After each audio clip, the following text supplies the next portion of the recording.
से नेताजी का काम याद रखा, उनका जो विकास का रास्ता था उसको याद रखा।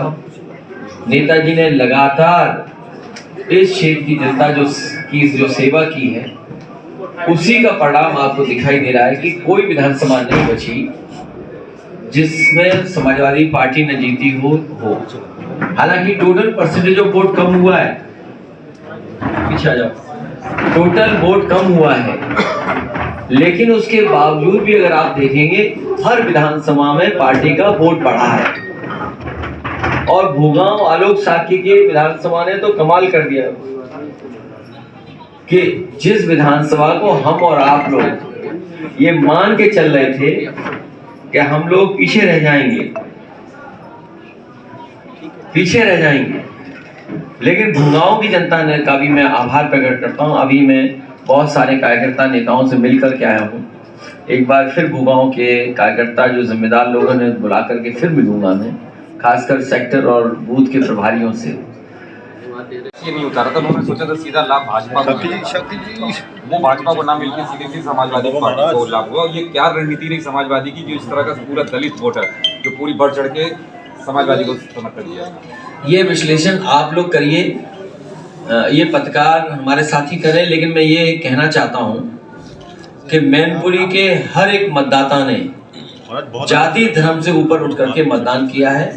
और जो विकास दिखाई दे रहा है, सैनिक स्कूल, आप बताइए कौन बनाता सैनिक स्कूल?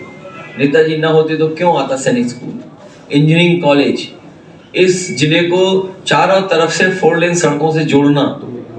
और मुझे याद है नेताजी हमेशा चीन की बात करते थे कि चीन हमारे लिए ज़्यादा खतरा पैदा कर रहा है। और मुझे याद है जिस समय प्रधानमंत्री ने और भारतीय जनता पार्टी की सरकार ने हम लोगों से सुझाव मांगे थे, तो सुझाव जो देने थे सुझाव दिए, लेकिन एक सुझाव हम लोगों ने ये भी दिया था कि जो सड़क ग्वालियर से लिपू लेक को जोड़ती है वो सड़क 4 लेन बननी चाहिए, 6 लेन बननी चाहिए, जिसमें आपका किसनी का इलाका और आपका बेबर का इलाका और फरकाबाद जुड़ जाता। वो आज भी सड़क खराब है, आज भी उसके गड्ढे नहीं भरे गए। तो सुझाव कब दिया था? आज तक बीजेपी के लोग सड़क नहीं बना पाए। तो जो सुधार सड़कों में हुआ, जो सुधार बिजली में हुआ, जो सुधार स्वास्थ्य सेवाओं में हुआ, वो नेताजी का कराया हुआ था। मैनपुरी की जनता इस बात को याद रखी, इसलिए हम उनका बहुत बहुत आभारी हैं। और हर वर्ग के लोगों ने सब कुछ भुला करके समाजवादी पार्टी का समर्थन किया। कार्रवाई भी कर रहे हैं। अब जश्न अलग अलग रूप से मनाया जाता है, अब हम लोग भी जश्न मना रहे हैं, लेकिन क्योंकि नेताजी का क्षेत्र रहा, नेताजी नहीं है, तो हम मिल बैठ करके जो कार्यकर्ता हैं उनसे परिचय और उनसे मुलाकात, उनको धन्यवाद दे रहे हैं। निकाय चुनाव को लेकर भैया क्या तैयारी? बहुत जल्दी तैयारी है। वो चुनाव ऐसा है, घर घर का चुनाव, उस पर अभी निर्णय जल्दी ले लेंगे।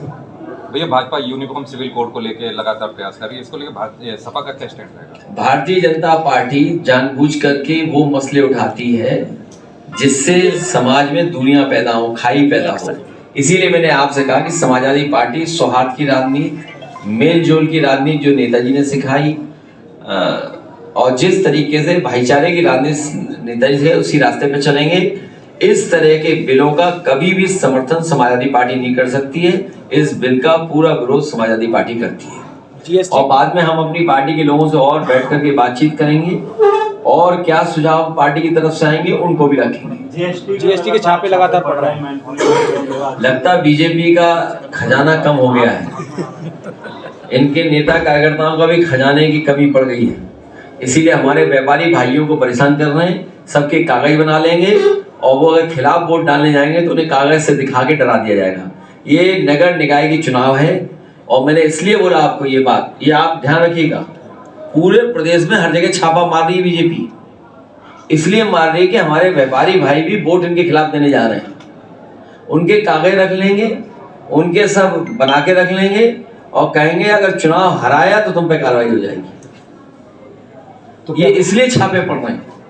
और पूरे प्रदेश में जहां डेंगू फैल रहा है, ये बीजेपी की वजह से फैल रहा है, क्योंकि जितने भी बड़े मेयर हैं, सरकार हैं, इनके विधायक एमपी हैं, सब बन गए, इन्होंने कूड़ा गंदगी सफाई नहीं की, जिसकी वजह से इतने बड़े पैमाने पे डेंगू हो रहा है।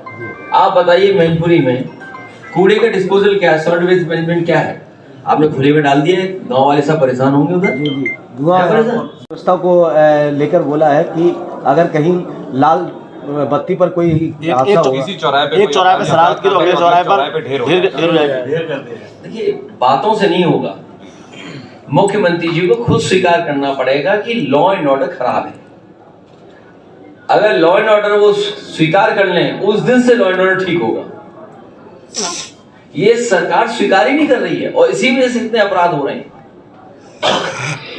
और अपराध को स्वीकार करेगी सरकार के लॉ एंड ऑर्डर खराब है तो लॉ एंड ऑर्डर बेहतर होगा। सरकार स्वीकार करने के लिए तैयार नहीं है। अपराध उनको समाजवादी पार्टियों में ही दिखता है हमेशा, भाजपा में ऐसा लगातार लोग भी बोलते हैं और आपके पार्टी के लोग। ये आप प्रेस के लोग समझदार लोग हैं, उनकी बातों में मत उलझो। बीजेपी के पास सब अपराधी आज बीजेपी के साथ हैं जी, जितने माफिया हैं सब बीजेपी के साथ हैं। और लॉ एंड ऑर्डर अगर ठीक होना है तो मुख्यमंत्री जी को खुद स्वीकार करना पड़ेगा लॉ एंड ऑर्डर खराब है। भ्रष्टाचार अगर हो रहा है तो मुख्यमंत्री जी को खुद स्वीकार करना पड़ेगा कि हाँ उनकी सरकार में भ्रष्टाचार हो रहा है। जब ये स्वीकार करेंगे तभी सुधार की तरफ जा सकते हैं। सरकार स्वीकार करने के लिए तैयार ही नहीं है। चाचा को कोई बड़ी जिम्मेदारी मिलेगी? बहुत जल्दी जिम्मेदारी मिलेगी। पत्रकार साथी लगातार यही सवाल पूछे हुए पंजाब यही सवाल है सर। पंजाब में आतंकवाद हमला हुआ है आम आदमी की सरकार बनने के बाद, वहाँ पे खालिस्तान समर्थकों का एक्टिव हो गए हैं, इसको लेकर मेरी जानकारी में नहीं है, ना मैंने उसके बारे में जानकारी, लेकिन सेंसिटिव मामला है, उसमें कोई बात कहना अभी ठीक नहीं है। सर सुब्रत पाठक के लिए आपने कहा था खैनी खाना बंद, उन्होंने कहा वोट का खाना वोट का पीना प्लीज। देखिए मैं आपको बता दूं, नहीं मैं बता दूं आपको, हमारे पत्रकार साथी ने बहुत अच्छा सवाल पूछा है। ये कन्नौज कानपुर देहात से लेकर के और आपके फिरोजाबाद और आगरा व्यवस्था को लेकर बोला है कि अगर कहीं लाल बत्ती पर कोई हादसा होगा, किसी चौराहे पे शरारत की तो अगले चौराहे पर ढेर हो जाएगा। ढेर कर दिया। देखिए बातों से नहीं होगा, मुख्यमंत्री जी को खुद स्वीकार करना पड़ेगा कि लॉ एंड ऑर्डर खराब है। अगर लॉ एंड ऑर्डर वो स्वीकार कर लें, उस दिन से लॉ एंड ऑर्डर ठीक होगा। ये सरकार स्वीकार ही नहीं कर रही है और इसी वजह से इतने अपराध हो रहे हैं। और अपराध को स्वीकार करेगी सरकार के लॉ एंड ऑर्डर खराब है तो लॉ एंड ऑर्डर बेहतर होगा। सरकार स्वीकार करने के लिए तैयार नहीं है। अपराध उनको समाजवादी पार्टियों में ही दिखता है हमेशा, भाजपा में ऐसा लगातार लोग भी बोलते हैं और आपके पार्टी के लोग। ये आप प्रेस के लोग समझदार लोग हैं, उनकी बातों में मत उलझो। बीजेपी के पास सब अपराधी आज बीजेपी के साथ हैं जी, जितने माफिया हैं सब बीजेपी के साथ हैं। और लॉ एंड ऑर्डर अगर ठीक होना है तो मुख्यमंत्री जी को खुद स्वीकार करना पड़ेगा लॉ एंड ऑर्डर खराब है। भ्रष्टाचार अगर हो रहा है तो मुख्यमंत्री जी को खुद स्वीकार करना पड़ेगा कि हाँ उनकी सरकार में भ्रष्टाचार हो रहा है। जब ये स्वीकार करेंगे तभी सुधार की तरफ जा सकते हैं। सरकार स्वीकार करने के लिए तैयार ही नहीं है। चाचा को कोई बड़ी जिम्मेदारी मिलेगी? बहुत जल्दी जिम्मेदारी मिलेगी। पत्रकार साथी लगातार यही सवाल पूछे हुए पंजाब यही सवाल है सर। पंजाब में आतंकवाद हमला हुआ है आम आदमी की सरकार बनने के बाद, वहाँ पे खालिस्तान समर्थकों का एक्टिव हो गए हैं, इसको लेकर मेरी जानकारी में नहीं है, ना मैंने उसके बारे में जानकारी, लेकिन सेंसिटिव मामला है, उसमें कोई बात कहना अभी ठीक नहीं है। सर सुब्रत पाठक के लिए आपने कहा था खैनी खाना बंद, उन्होंने कहा वोट का खाना वोट का पीना प्लीज। देखिए मैं आपको बता दूं, नहीं मैं बता दूं आपको, हमारे पत्रकार साथी ने बहुत अच्छा सवाल पूछा है। ये कन्नौज कानपुर देहात से लेकर के और आपके फिरोजाबाद और आगरा, तो सब बताइए, जब आप डीजल पेट्रोल भराने जाते हो तो आपको स्वच्छ भारत के नाम पर सेस देना पड़ रहा है कि नहीं देना पड़ रहा है? तो कितने दिन से सेस ले रही लोग, और बताइए मैनपुरी का कूड़ा नहीं साफ कर पाए अभी तक। और मुझे याद है जब सीवर लाइन बननी थी तो क्योंकि डिजाइन गलत हो गई थी, पहले जल निगम के तो रेलवे की क्रॉसिंग के नीचे से जानी थी सीवर लाइन, अगर आपको याद हो तो ये सरकार स्मार्ट सिटी के नाम पर और तमाम उन पे नारों के नाम पर पैसा तो इकट्ठा कर लिया, लेकिन जहां पैसा लगना चाहिए था वहां पैसा सरकार ने नहीं लगाया। आज प्रदेश में वहीं कूड़ा ज्यादा है जहां बीजेपी के मेयर है, बीजेपी के नगर पालिका के अध्यक्ष है। जहां जहां बीजेपी के लोग हैं वहां कूड़ा ज्यादा है। सर जिससे इस उपचुनाव में आपने और प्रत्याशी ने लगातार चुनाव आयोग के ऊपर सवाल उठाते रहे, आपने शिकायत भी की इसको लेकर और हालांकि कोई सुनवाई नहीं हुई। आगामी आम चुनाव है, सबसे बड़ा इलेक्शन कमीशन को विचार करना चाहिए रामपुर का चुनाव। रामपुर का चुनाव जिस तरीके से हुआ, अगर देश में इसी तरह का चुनाव होगा तो पुलिस चुनाव कराएगी हम और आपको अधिकार नहीं होगा वोट डालने के लिए, हमारी आपकी सबकी आजादी छीन ली जाएगी। जिस तरह से जनसंख्या को लेकर जो ना मनोज तिवारी एक नया कानून बनाना चाह रहे हैं और रवि किशन की उनके, ये लोग देखिए इन्हें केवल ये करना है। आप इनसे पूछिए, डेंगू फैला है, नालियां आपकी बंद पड़ी हैं, कूड़ा शहरों में भर गया, कोई सड़क का डिवाइडर नहीं है जिसमें जानवर न घूम रहे हो। जिस देश के प्रधानमंत्री ने मन से जानवरों को सुरक्षित पहुंचाने के लिए कहा हो, वो सरकार सो रही, बताइए आप बताइए। मैनपुरी पूरा देखा ही है, डिवाइडरों पे सांड बाबा बैठे कि नहीं बैठे, किसी तरफ चले जाइए आप। अभी मैं देखता आया हूं, अभी मैं भूगांव से आया हूं, डिवाइडर पे आराम से बैठे हुए हैं सांड बाबा। प्रस्ताव को लेकर बोला है कि अगर कहीं लाल बत्ती पर कोई हादसा होगा, किसी चौराहे पे शरारत की तो अगले चौराहे पर ढेर हो जाएगा। देखिए बातों से नहीं होगा, मुख्यमंत्री जी को खुद स्वीकार करना पड़ेगा कि लॉ एंड ऑर्डर खराब है। अगर लॉ एंड ऑर्डर वो स्वीकार कर लें, उस दिन से लॉ एंड ऑर्डर ठीक होगा। ये सरकार स्वीकार ही नहीं कर रही है और इसी वजह से इतने अपराध हो रहे हैं। अपराध को स्वीकार करेगी सरकार के लॉ एंड ऑर्डर खराब है तो लॉ एंड ऑर्डर बेहतर होगा। सरकार स्वीकार करने के लिए तैयार नहीं है। अपराध उनको समाजवादी पार्टियों में ही दिखता है हमेशा, भाजपा में ऐसा लगातार लोग भी बोलते हैं और आपके पार्टी के लोग। ये आप प्रेस के लोग समझदार लोग हैं, उनकी बातों में मत उलझो। बीजेपी के पास सब अपराधी आज बीजेपी के साथ हैं जी, जितने माफिया हैं सब बीजेपी के साथ हैं। और लॉ एंड ऑर्डर अगर ठीक होना है तो मुख्यमंत्री जी को खुद स्वीकार करना पड़ेगा लॉ एंड ऑर्डर खराब है। भ्रष्टाचार अगर हो रहा है तो मुख्यमंत्री जी को खुद स्वीकार करना पड़ेगा कि हाँ उनकी सरकार में भ्रष्टाचार हो रहा है। जब ये स्वीकार करेंगे तभी सुधार की तरफ जा सकते हैं। सरकार स्वीकार करने के लिए तैयार ही नहीं है। चाचा को कोई बड़ी जिम्मेदारी मिलेगी? बहुत जल्दी जिम्मेदारी मिलेगी। पत्रकार साथी लगातार यही सवाल पूछे पंजाब यही सवाल है सर। पंजाब में आतंकवाद हमला हुआ है आम आदमी की सरकार बनने के बाद, वहाँ पे खालिस्तान समर्थकों का एक्टिव हो गए हैं, इसको लेकर मेरी जानकारी में नहीं है, न मैंने उसके बारे में जानकारी, क्योंकि सेंसिटिव मामला है, उसमें कोई बात कहना अभी ठीक नहीं है। सर सुब्रत पाठक के लिए आपने कहा था खैनी खाना बंद, उन्होंने कहा वोट का खाना वोट का पीना खिले। देखिए मैं आपको बता दूं, नहीं मैं बता दूं आपको। हमारे पत्रकार साथी ने बहुत अच्छा सवाल पूछा है। ये कन्नौज कानपुर देहात से लेकर के और आपके फिरोजाबाद और आगरा की बेल्ट है, और कई बार आलू सड़ जाता है, कई बार आलू का नुकसान होता है, कई बार पैदावार बढ़ जाती है, पैदावार कम हो जाती है, उसका संतुलन नहीं बन पाता है। और हमारा जो किसान है कई बार आलू को लेके चिंतित रहता है कि उसको रेट नहीं मिलता है। तो मैंने मंच से कहा कि समाजवादी सरकार बनेगी तो चाहे हमें 500 करोड़ का भी सब्सिडी देनी पड़ेगी तो वोडका बनाने का कारखाना लगाया जाएगा। ये कोई समाजवादी पार्टी पहली बार नहीं शुरू कर रही है, इससे पहले कई दल के नेता हैं जिन्होंने कोशिश की थी, लेकिन हमने अपने घोषणा पत्र में और मंच से मैंने कहा और आज भी कहता हूं आपके सामने कि अपने आलू के किसानों की सही रेट दिलाने के लिए अगर हमें 500 करोड़ की भी सब्सिडी या ग्रांट देनी पड़ती तो हम देते, जिससे कि वोडका का प्लांट लग जाता और वोडका का प्लांट लगने से हमारे किसानों को लाभ होता, बाजार में वोडका पहुंचती और जो पीने वाले होते उनको लाभ पहुंचता। इसमें क्या खराब है भाई? ये बीजेपी वालों को समझ में आया। मैंने पान वाली बात और खैनी वाली बात इसलिए की, कोई व्यक्ति जैसे हम लोग जितने बैठे हैं वो कोई नहीं खा पी रहा है। अगर मुंह में पान होगा तो विकास की बात कैसे करोगे बताओ? जब मुंह में पान भरा होगा तो विकास की बात कैसे करोगे आप? खैनी भरी होगी तो कैसे बात करोगे आप?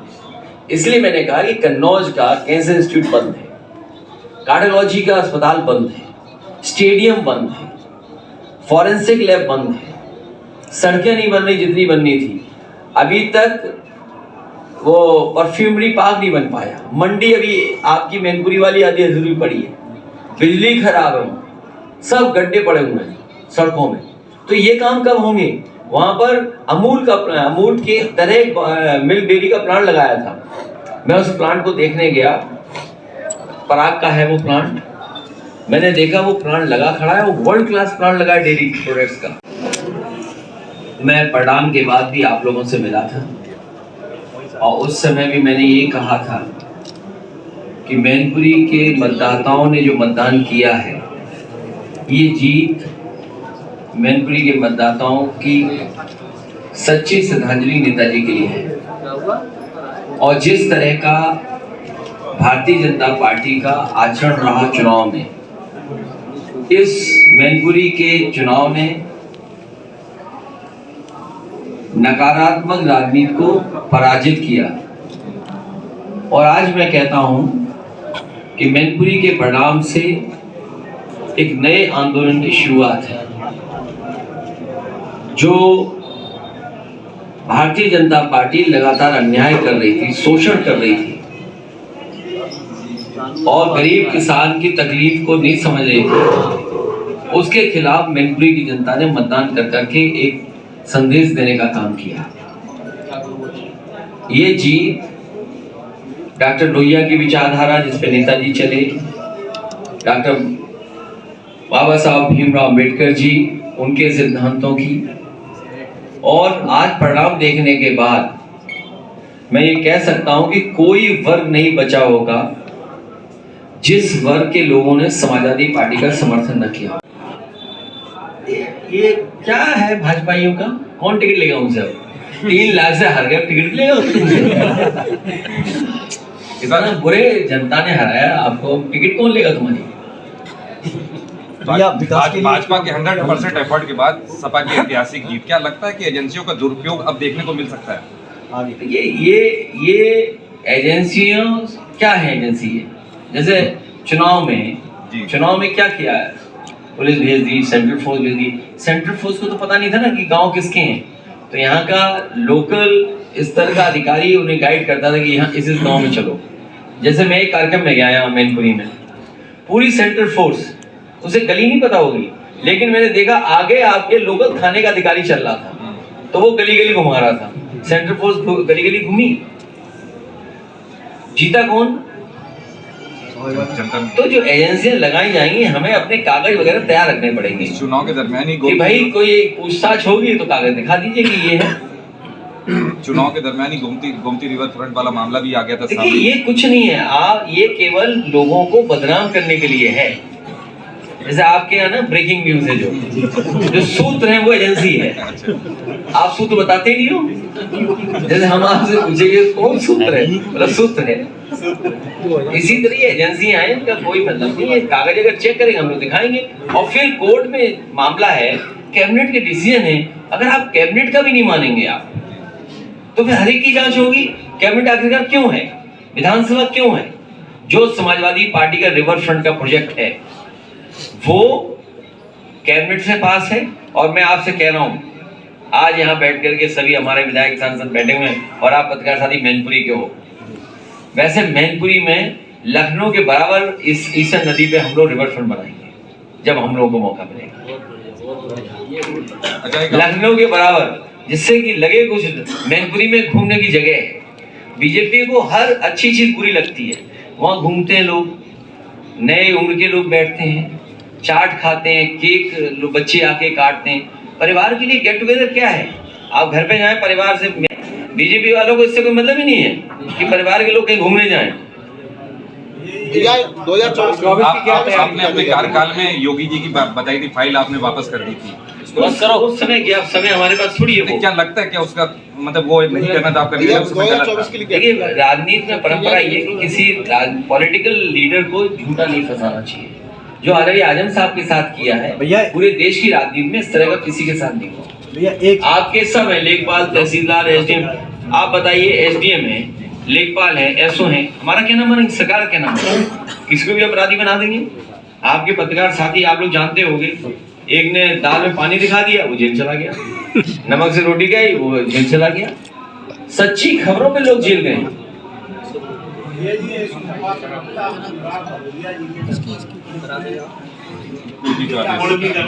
देखिए, वो जो हो सकता है उनकी कोई भावना नहीं रही, कोई गलत उनकी, कुछ उन्होंने कह दिया सच। भाई परिवारवाद क्या है? बीजेपी वाले चिल्लाते हैं परिवारवाद, चिल्लाते कि नहीं चिल्लाते? क्या मुख्यमंत्री जी के परिवार के वो नहीं थे? अगर उस स्थान पे वो न होते तो शायद मुख्यमंत्री जी यहाँ नहीं होते। ये स्वीकार करना चाहिए उन्हें। हाँ, कोई शब्द चयन में कहीं गलती हो गई होगी, सुनने में किसी गलती हो गई, लेकिन उसकी भावना ऐसी नहीं थी। लेकिन अगर आप उसके घर पे कुड़की कर रहे हैं तो भाजपाई लोग हमें टोटी नहीं बोलते थे, ये जितने बोलते थे टोटी टोटी टोटी, इन सब पे कार्रवाई होगी समय आने पर। सर मैनपुरी में 1 साल के लिए उपचुनाव हुआ, 1 साल के करना, इसमें कितना सर मैनपुरी को विकास देंगे आप? हमारा जितना भी निधि का पैसा है इनका, और जितनी भी योजना रुकी पड़ी है सब चलवा दूंगा मैं। और ये टूरिज्म मंत्री जो है जीरो बजट लिए घूम रहे हैं जी। इनसे तो कहेंगे कि यहाँ पे कुछ हब बना है टूरिज्म का, सब तो मानेंगे मंत्री हैं। ये 24 में अगर मैं इनसे काम करवा ले तो कहिएगा। मैं आपसे कह के जा रहा हूँ, इनसे मैं काम करवा दूंगा, चाहिए इन्हें करना पड़ेगा टूरिज्म काम, नहीं तो मंत्री का है क्यों।